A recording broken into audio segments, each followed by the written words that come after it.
ہمارا آج کا تیسرا ٹاپک ہے exploring feminism in the novel. Pride and Prejudice کے اندر بھی ہم نے فیمنزم کے اسپیکٹ کو دیکھنا ہے. جین آسٹن کا شاہکار پرائڈ اینڈ پریجوڈس دراصل 18th سینچری کے سوشل نارمز کو ڈیل کرتا ہے، جس کے اندر patriarchal society ruled by men who held economic and social power، یعنی کہ اس زمانے کو ڈیل کرتا ہے، ان سوشل نارمز کو دکھاتا ہے جب سوسائٹی جو ہے اس کے اندر مردوں کی حکمرانی تھی اور مردوں کے پاس ہی اکنامک اور سوشل پاور تھی. پرائڈ اینڈ پریجوڈس کے اندر کچھ ایسے کمپوننٹس ہیں جو دراصل بارجے اور ارسٹوکریسی کو مکس کرنے کے مکسچر کے اوپر فوکس کرتے ہیں. During the Napoleonic wars and the beginning of an industrial revolution اور نیپولینک وار کے اندر وار کے زمانے کے اندر دراصل جین آسٹن جو ہے وہ بارجے اور ارسٹوکریسی کے مکسچر کو دکھاتی ہے. سو interested in the balance between pragmatism or the necessity of securing a marriage and idealism, particularly Elizabeth's romanticism and individualism. Jane Austen dramatizes the heroine's struggle to find a place within a conservative and social institution of marriage.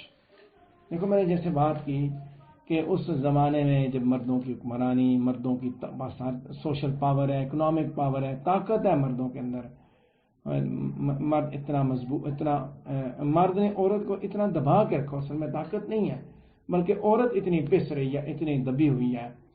ٹھیک ہے، اس زمانے کی بات کریں، اس میں اس نے Elizabeth کے کردار کے ذریعے اس نے ان چیزوں کو اس نے چیلنج کیا. اس نے اپنی فیمنزم یہی ہوتا ہے کہ عورتوں کے لیے اس نے بات کی. ٹھیک ہے، اس نے اسٹرگل دکھائی، اس کی الزبتھ کی اسٹرگل دکھائی کہ کنزرویٹو اور سوشل انسٹیٹیوشن یا میرج کا اس کے اندر وہ کس طرح اپنا مقام کس طرح حاصل کرتی ہے. پیج نمبر 50 پہ سیکنڈ پیراگراف ہے. الزبتھ کی جدوجہد کے دوران یہ چیز نوٹ کی جا سکتی ہے کہ وہ she also begins to، یہ beings نہیں ہے، سیکنڈ پیراگراف پہ ہو، ٹھیک ہے، یہ beings لکھا ہوا، اس کو ٹھیک کریں، begins ہے یہ، کہ وہ بھی دراصل جو ہے وہ فیمنسٹ کریکٹر کے طور پہ ایمرج کر رہی ہے. الزبتھ بینٹ کے لیڈی کیتھرین ڈی بوگ پہ آؤٹ باس کے تھرو اس کی ہاریزونٹل ہاسٹیلٹی کی کمی کی وجہ سے ہم یہ دیکھ سکتے ہیں کہ ناول کے اینڈ پہ الزبتھ بینٹ بھی ایک فیمنسٹ کردار بنتی ہے. شی اونلی سٹلی بگین ایز، جیسے وہ سٹارٹ ہوئی، جیسے وہ لیڈی کیتھرین کے ساتھ ٹریٹ کرتی ہے یا جب جانا ڈارسی کے ساتھ ڈیل کرتی ہے. الزبتھ جب لیڈی کیتھرین ڈی بوگ کو ملتی ہے تو اس موقع پہ جب لیڈی جو ہے وہ الزبتھ کے گھر آتی ہے، لیڈی کیتھرین ڈی بوگ کی اس کے ساتھ جب ملاقات ہوتی ہے، اس ریلیشن شپ پہ بات کرتی ہے ڈارسی کے ساتھ ریلیشن میں، الزبتھ اسے کہتی ہے he is a gentleman, I am a gentleman's daughter, so far we are equal. غور کیجئے، فیمنزم میں نے بتایا عورتوں کے حقوق کی بات کرنا، عورتوں کے اسپیکٹ کو بات کرنا. تو جب وہ وہاں پہ اس سے بات کرتی ہے، ڈارسی الزبتھ ریلیشن شپ پہ بات کرتی ہے لیڈی کیتھرین ڈی بوگ، تو اسے کہتی ہے کہ وہ جینٹل مین ہے اور میں جینٹل مین کی بیٹی ہوں، لہٰذا ہم دونوں برابر ہیں. عورتوں کی برابری کی بات، ٹھیک ہے. تو یہ تھرڈ پیراگراف پہ بات کروں گا. فرسٹ ٹائم ناول کے اندر الزبتھ جو ہے نا اس کو آپ فیمنسٹ کردار کے ضرور کی پورٹریل میں دیکھتے ہیں کہ فیمنزم کیا ہے. بیسیکلی فیمنزم وہ ڈاکٹرائن ہے جو کہ مرد اور عورت دونوں کو ایکویٹ کرتا ہے، اور یہ موومنٹ اور اسی مومنٹ پہ جب الزبتھ اپنے آپ کو اس کے ساتھ ایکویٹ کرتی ہے تو ہمیں پتہ، جیسے میں نے نا کہ I am a gentleman's daughter, he is a gentleman and I am a gentle, وہ ایکویٹ کر رہا ہے نا. تو یہ فیمنزم. الزبتھ جو ہے فیمنسٹ ہمیں پتہ چلتی ہے. ناول کے سٹارٹ کے ساتھ ہی الزبتھ جو ہے وہ میرلی آؤٹ اسپوکن عورت ہے with many opinions to express and unafraid of being suppressed by others around. ٹھیک ہے، وہ اس چیز پہ پریشان، اس کو خوف انافریڈ ہے، وہ اس چیز پہ آؤٹ اسپوکن خاتون ہے، اور وہ کبھی بھی اس کو اس چیز کی فکر نہیں ہے کہ اس کے ارد جو لوگ ہیں وہ کیا کہیں، وہ نہیں ڈرتی ورتی نہیں کسی سے. ٹھیک ہے، اور اس نے جو ہے کبھی بھی لیکن اس نے کبھی بھی اپنے آپ کو مردوں کے ساتھ ایکویٹ نہیں کیا، نہ ہی اپنے پریسر کے ساتھ. اور اس نے کبھی بھی جو ہے she never paved a true road for herself with her own virtues and ideas for success for her future, like Charlotte Lucas did by marrying Mr. Collins with only intentions of living a comfortable life. Feminism یہی ہے کہ different ہے تھوڑا سا نا وقت کے ساتھ. جیسے میں نے آپ سے بات کی کہ شارلٹ لوکس کی سچویشن کچھ اور ہے. شارلٹ لوکس تو چاہتی ہے کہ اس سے محنت کرنی ہے. یہ ایک جس کو ہم کہتے ہیں آؤٹ اسپوکن بولڈ بہادر خاتون ہے جو مردوں کی ڈومیننس کے اندر اپنی شناخت اپنی پہچان کے لیے جد و جہد کرتی ہے. اور یہ فیملی کے اندر جہاں پہ مردوں کا ہولڈ ہے، زور ہے جہاں پہ مردوں کا.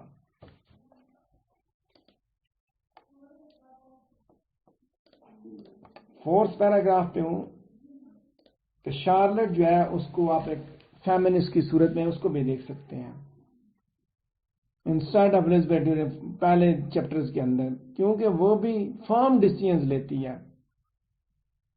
فرم ڈیسیژنز. شارلٹ کہتی ہے کہ I ask only a comfortable home and considering Mr. Collins' character, connection, situation, life, I'm convinced that my chance of happiness within him is as fair most people can boast to entering into a marriage day. اس معاملے میں دیکھیں جیسے عورتیں normally میں نے بتایا نا کہ فیمنزم میں یہ کہ عورتیں انڈیپینڈنٹ ہیں، ڈیپینڈنٹ نہیں ہیں. تو شارلٹ کا بھی سلسلہ وہ بھی خود فیصلہ کرتی ہے. ڈیپینڈنٹ تو فیصلہ ڈیپینڈنٹ کے فیصلے ڈیپینڈنٹ جو ہوتے ہیں ان کے فیصلے تو بڑے کرتے ہیں. یہاں پہ ایسی سچویشن نہیں ہے. الزبتھ پہلے بہت سے چیپٹرز کے دوران جو ہے نا وہ بہت کیئر فری ہے، وٹی ینگ لیڈی ہے، لیکن strong statement Lady Catherine de Bourgh کے بارے میں دیتی ہے کہ she is truly rose above the that rank to a feminist woman. اپنے آپ کو مردوں کے برابر کر دیتی ہے. جو اوپر اس نے دی نا کہ he is a gentleman, I am a gentleman. ٹھیک ہے. خیر یہاں پہ جب اس کے لیڈی کیتھرین ڈیبو کے بارے میں تبصرہ کرتے تو اس سے پتہ چلتا ہے کہ وہ فیمنسٹ وومن ہے، اپنے آپ کو مردوں کے برابر کرتی ہے، برابر لا کے اس نے کھڑا کر دیا. That too of a much higher status than us shows that she is not only grown as a feminist but also in the way she has become comfortable with herself. وہ اس چیز پہ مطمئن بھی ہے، کمفرٹیبل بھی ہے اس پہ. جیسے میں نے بات کی جب فیمنزم کی جب ہم بات کریں گے عورتوں کے حقوق کی بات کریں گے، اور اس میں یہی ہے کہ مرد اور عورت دونوں برابر ہیں. جب مرد فیصلہ کر سکتا ہے تو عورت بھی فیصلہ کر سکتی ہے. ٹھیک ہے. تو یہاں پہ اس کے اندر وہ مردانگی یا وہ اس کے اندر وہ جو چیز ہے نا مردوں والی جو عادتیں ہیں یا بڑا وہ بہادری وہ چیز اس نے دکھائی ہے جین آسٹن نے. پیج نمبر 50 پہ سیکنڈ لاسٹ پیراگراف ہے کہ الزبتھ کے پارٹ پہ آپ کو اوریزنٹل ہاسٹیلٹی کی کمی بھی محسوس ہوگی. اوریزنٹل ہاسٹیلٹی یہ ہے کہ جب اپریسڈ گروپ کے ممبرز ایک دوسرے کے ساتھ لڑتے ہیں، ٹھیک ہے، they cannot vent their anger out on those in power. کہ آپس میں تو لڑتے ہیں.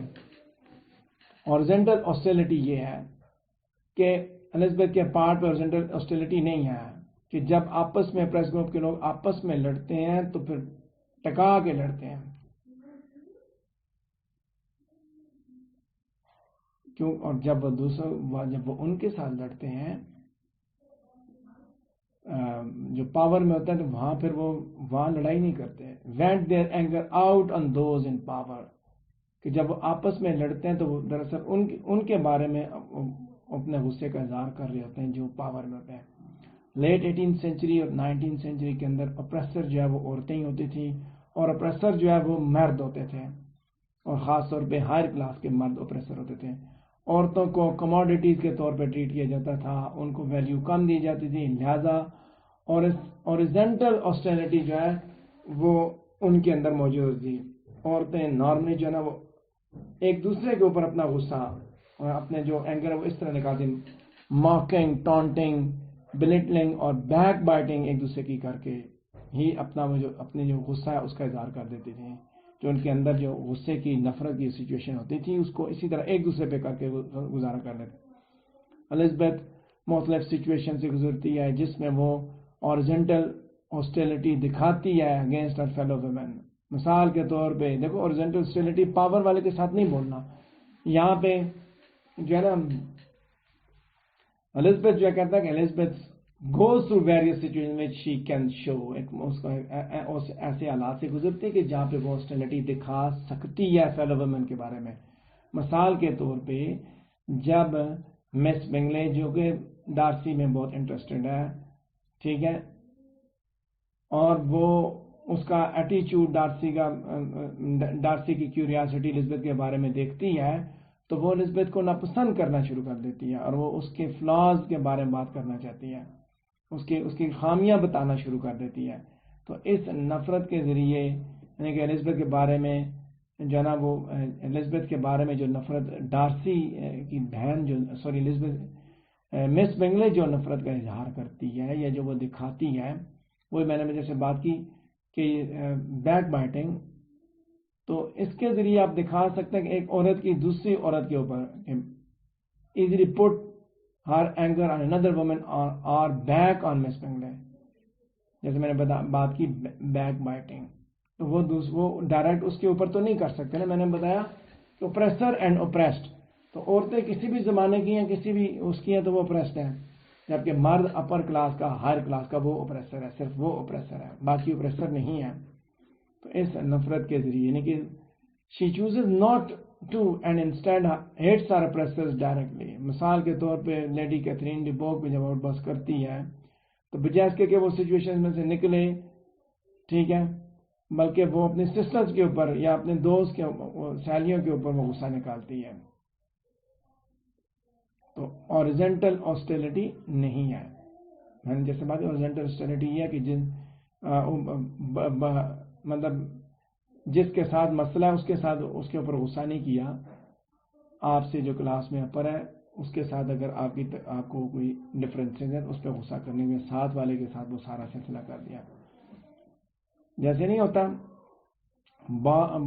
جو ہسبینڈ صاحب ہوتے ہیں وہ دفتر میں باس سے مار کھا کے آتے ہیں, مینس کی جھڑکیں کھا کے آتے ہیں, گھر پہنچتے ہیں تو سارا کی جو کلاس ہو جاتی ہے یا عفت کی کلاس ہو جاتی ہے.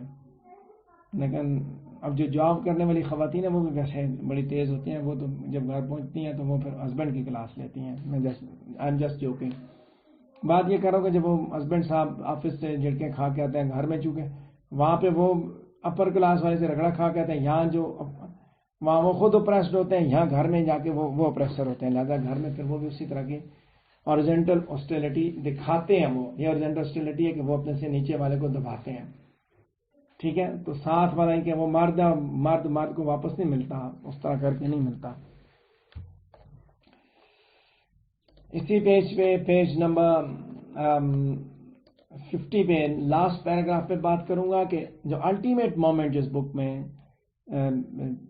پرائڈ پیج جی راستے نے دکھائی وہ ہے کہ جب الزبتھ جو ہے وہ ایک فیمنسٹ کردار کمپلیٹلی فیمنسٹ کردار کے طور پہ مرج کرتی ہے, وہ ٹائم ہے جب آپ اس کو دیکھیں. شی از اسپارٹی ڈیمنر بائی جارجیانا کہ جو ہے وہ الزبتھ کی ورڈ کے بارے میں ہائیسٹ اوپینین تھا. وہ کہ ایٹ فرسٹ جو ہے نا اس نے اکثر اس کے بارے میں سوچا, باتیں کی, supporting manner of talking to her brother. لیکن شارلٹ لوکس کی طرح جو کہ کنونشنل رول دکھا رہی ہے نا, الزبتھ جو ہے وہ اپنا لیولی ہیڈ اور شادی کے بعد بھی اپنا لیولی ہڈ اور اپنی آزادی کو مینٹین کرتی ہے, ریٹین کرتی ہے. تو یہی ہے بیسیکلی ایکویشن کہ وہ اپنے اسی سٹیٹس سے جو سٹیٹس تھا, میں نے بتایا کہ مرد اور عورت برابر, تو الزبتھ نے اپنے حساب سے سوچا, ڈارسی نے اپنے حساب سے سوچا. جب میں نے پرائڈ اور پریجوڈیس کی بات کی تو وہیں سے جو اس کا ایٹیچیوڈ تھا مرد کے ساتھ بالکل اس کے ایکول لیول کا تھا. اس نے اس کو اسی طرح ٹریٹ کیا, اسی طرح ڈیل کیا اور اسی طرح جواب دیا, اس کو ٹھنڈا کر کے رکھ دیا کہ شی از ناٹ ٹالریبل. تو اس نے کہا اچھا پھر میں کرتی ہوں تمہارے ساتھ شادی. اس نے پھر کیا کہتے ہیں اس کا ناک سے لکیریں نکلوا کے اس کو جو وہ کنونس کرا کے پھر بس کروائی, اور اتنی لکیریں بھی نہیں نکلوائی, ٹھیک ہے. پیج 51 پہ فرسٹ پیراگراف بنتا ہے جہاں پہ میری والسٹون کرافٹ کی اسٹیٹمنٹ دیکھیں. I had explanation against masculine women, but where are they to be found? If this appellation men mean to in way against their ardor in hunting, shooting and gaming. I shall most cordially. دیکھو یہ وہی بات ہے, یہ سارا وہی دکھایا جا رہا ہے کہ مردوں اور عورتوں کے حساب سے کچھ چیزیں فیمنزم کے اندر آپ دیکھیں, کچھ چیزیں ایسی ہیں, آزادی ٹھیک ہے, ایکویٹ آپ کریں, لیکن میرے حساب سے بعض جگہ پہ عورت مرد سے سپیریئر ہو جاتی ہے. مرد بچے نہیں پیدا کر سکتا, عورت بچے پیدا کر سکتی ہے. مرد ماں نہیں بن سکتا, عورت ماں بن سکتی ہے. وہ ماں جس کے قدموں کے نیچے جنت ہوتی ہے, مرد کے قدموں کے نیچے جنت نہیں آ سکتی. لہذا میں تو یہ سمجھتا ہوں وہ اس معاملے میں سپیریئر ہوتی ہے. باقی بہت سے معاملات ہیں جہاں پہ اللہ نے اس کو انفیریئر رکھا, تو کہیں سپیریئر بھی اس کو بنایا. تو خیر دیکھیں, اس نے وہی بات کی کہ اس طرح کے کام جیسے شوٹنگ ہے تو وہ عورتیں نہیں کرتی ہیں. اچھا, اور بھی ایسے معاملات ہیں, آپ کو کہیں بھی کوئی جلاد عورت نہیں نظر آئے گی. تو واسٹون کرافٹ جو ہے وہ عورت کو اس کی وہی سمجھتا ہے کہ اس کی میسکولینٹی پھر ختم ہو جاتی ہے. جب آپ اس کو میل ایٹریبیوٹس اس کو دیں گے, وہی ورچوز اور ٹیلنٹس ہیں, اس کے اندر یہ ایکسپیکٹ کریں گے کہ وہ اس طرح کے بنائے, تو پھر اس کی میسکولینٹی اس کے اندر میسکولینٹی آ جائے گی, فیمینٹی ختم ہو جائے گی. الزبتھ کو میسکولن بناتے ہوئے دراصل اس نے ڈارسی کے ایکول کر دیا. تو بھائی بات ہوئی Darcy and Elizabeth is Elizabeth. جب اس کو جوڑ دیا, یہ بالکل اس کے اپوزٹ اوپینین دے رہا ہے کہ جب آپ اس کو جوڑ دیں گے تو نقصان کیا ہوگا کہ الزبتھ پھر عورت نہیں رہے گی, but she should be a women. خیر, second last paragraph page number 51 پہ, پرائڈ اینڈ پریجوڈس کے throughout Pride and Prejudice Elizabeth Bennet جو ہے وہ ایک کانسٹنٹ ہیڈ اسٹرانگ پرسنالٹی دکھائی گئی ہے. وہ لوگوں کے سامنے وہ اس قابل ہے کہ وہ وٹینس کے سینس کے ساتھ سب کے سامنے بات چیت کر سکتی ہے, بول سکتی ہے جرأت اس کے اندر. اور یہ چیزیں اس کے فیمنسٹ کریکٹر کو نہیں دکھاتی ہیں, بلکہ دراصل وہ فیمنسٹ کریکٹر کے بننا دکھاتے ہیں, کیسے وہ بنی ہے. جین آسٹن بلیو کرتے ہیں کہ عورتیں جو ہے وہ کم از کم اتنی انٹیلیجنٹ اور کیپیبل ہیں جتنے مرد ہیں, اور وہ یہ سمجھتی ہے کہ ان کا عورتوں کا جو سوسائٹی کے اندر انفیریئر سٹیٹس ہے وہ انجسٹ ہے, اور وہ اسی کنونشن کے اگینسٹ چلی. اسی وجہ سے اس نے شادی نہیں کی, اور وہ اپنی لیونگز, اس نے ناول لکھ کے اس نے پیسے کمائے, اور ٹھیک ہے اپنی سہیلیوں کو خط لکھتے اس نے یہی کہا, اونلی ٹو میری فار لو. کہ مرد کے اوپر وہ نہیں کرنا, انحصار نہیں, بلکہ محبت کی خاطر شادی کی جائے. دیکھو اس نے یہی دکھایا کہ دراصل بینگ فیمنسٹ اس نے یہ چیز دکھائی کہ عورتیں بھی مردوں جیسی کیپیبل ہیں, انٹیلیجنٹ ہیں, ان کو سوسائٹی میں انفیریئر نہ سمجھا جائے. اور اس نے وہ سب کچھ کر کے دکھایا کہ وہ بغیر شادی کے اس نے گزارا کیا, انمیرڈ رہی, اور اس نے اپنے بریڈ اینڈ بٹر کا بندوبست کیا. آخری پیراگراف پیج نمبر 51 پہ, یہ دو ہے, تھرو نہیں ہے. پہلا سینٹنس جو شروع ہوتا ہے یہ دو ہے. گو کے ناول کا پلاٹ جو وہ کلیئر ہے, تھرو ہے. ناول کے پلاٹ کے ذریعے یہ بات کلیئر ہے. Through the plot of the novel it is clear کہ جین آسٹن جو وہ یہ دکھانا چاہتی ہے کہ الزبتھ کس طرح خوش how she is able to be happy by refusing to marry for financial purposes. کہ وہ اس چیز کو یعنی کہ فائنینشیل پرپز کے لیے شادی کر کے شادی کے پروپوزل کو ریجیکٹ کرنا, اور پھر ایسے شخص کے ساتھ شادی کرنا جو اسے واقعی اس سے پیار کرتا ہے. دو مختلف باتیں ہیں نا. Still being respected by husband and being given freedom. اس نے جو شادی کی وہ اس سے کی جو اس کی عزت کرتا ہے, جو اس سے محبت کرتا ہے, نہ کہ اس سے شادی کی جو اس کو فائنینشیل سپورٹ کرے, فائنینشیل پرپزز کے لیے کرے. تو اسی وجہ سے پھر وہ اپنا جو فیمنسٹک جو ایسپیکٹ ہے اس کو اچیو کر لیتی ہے. تو اپنی کریج اور ایز کے ذریعے ہی وہ دراصل لیڈی کیتھرین ڈی بوگ جیسے کرداروں کے ساتھ بڑا ڈٹ کے مقابلہ کرتی ہے, ڈٹ کے ان کے ساتھ بات چیت کرتی ہے. لہذا ہم دیکھتے ہیں کہ جین آسٹن جو ہے اس کے اندر کریج اور فیمنن بلیف کو ڈپکٹ کر کے الزبتھ کو جس طرح دکھاتے تو ہمیں پتہ چلے کہ دونوں جین آسٹن اور الزبتھ دونوں ٹرو فیمنسٹ ہیں. یہ تھا ہمارا آج کا تیسرا ٹاپک. اگر اس سے ریلیٹڈ آپ کے ذہن میں کوئی کوشچن ہے تو آپ مجھ سے پوچھ سکتے ہیں.